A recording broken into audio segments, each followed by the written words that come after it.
क्या आप हिमालय के योगियों से मिलने का अपना अनुभव बता सकते हैं? I don't go to Himalayas to meet anybody. मैं हिमालय किसी से मिलने के लिए नहीं जाता।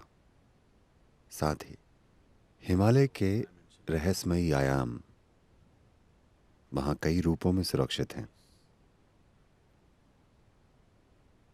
कई कई कई शायद दुनिया में दूसरी कोई जगह नहीं है। दुनिया के हर हिस्से में ऐसी जगहें हैं जहाँ कुछ लोगों ने अपने आसपास कुछ ऊर्जा और कुछ स्थितियाँ छोड़ी हैं जो हमेशा मौजूद रहेंगी।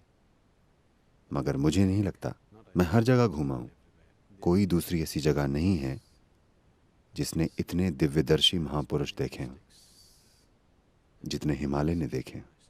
दुनिया में दूसरी कोई जगह ऐसी नहीं है। अगर आप उसके प्रति संवेदनशील हैं तो वो सिर्फ एक पहाड़ नहीं है, वो कुछ और है। ये आपका विश्वास नहीं है। I'm not talking about believing Himalayas are sacred or whatever. मैं हिमालय को पवित्र या उसे कुछ मानने की बात नहीं कर रहा हूँ। कई योगियों और दिव्यदर्शियों ने कभी ना बोलने, कभी ना सिखाने का रास्ता चुना, मगर साझा करने की उनकी चाह कम नहीं थी। तो वे अपना काम एक अलग रूप में छोड़ते हैं।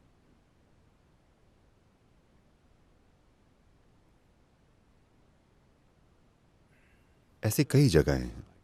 विलियांगिरी पर्वत बहुत शक्तिशाली है। अगर आप 7वीं पहाड़ी पर जाते हैं, कोई वहां गया है? आप 7वीं पहाड़ी पर गए हैं? अगर आप वहां जाते हैं, वो बहुत बहुत शक्तिशाली स्थान है। कुछ योगियों ने उस स्थिति को इस तरह से छोड़ा कि वो पूरा स्थान जबरदस्त तरीके से स्पंदित होता है। अगर आप वहां जाते हैं, अगर आप थोड़े संवेदनशील हैं, तो वो आपकी रीढ़ की जड़ से आपको हिला देगा। Like this, there are many places. इस तरह कई स्थान हैं। अगर आप उसके प्रति खुले हैं, अगर आप उसके प्रति संवेदनशील हैं और ग्रहणशील हैं। ये योगी जो भी थे, उनके जीवन भर की मेहनत और उनकी परंपरा बस एक अलग रूप में वहां रखी हुई है। आप हमेशा उस तक पहुंच सकते हैं। उस अर्थ में हिमालय बहुत समृद्ध है, बहुत भरा हुआ है।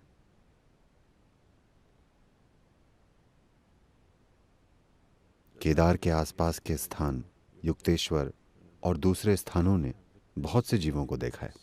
देखिए, अगर आप अपने शरीर से काम करते हैं, अगर आप अपने मसल्स का इस्तेमाल करके काम करते हैं, तो आपके काम का जीवन काल एक निश्चित लंबाई का होता है। उसके बाद वो खत्म हो जाता है। वे सारे अरबों खरबों लोग जो आपके और मेरे आने से पहले इस धरती पर रहते थे,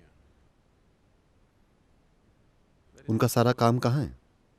उन्होंने अगर कुछ छोड़ा तो बस अपनी संतानें, उसके अलावा और कुछ भी मौजूद नहीं है।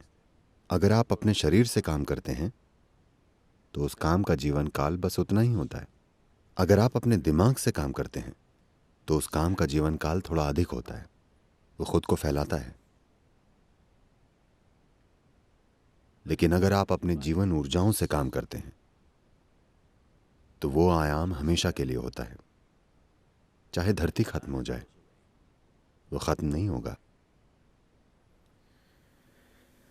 As you have an internet, जैसे आपके पास इंटरनेट है, there is a yogic net.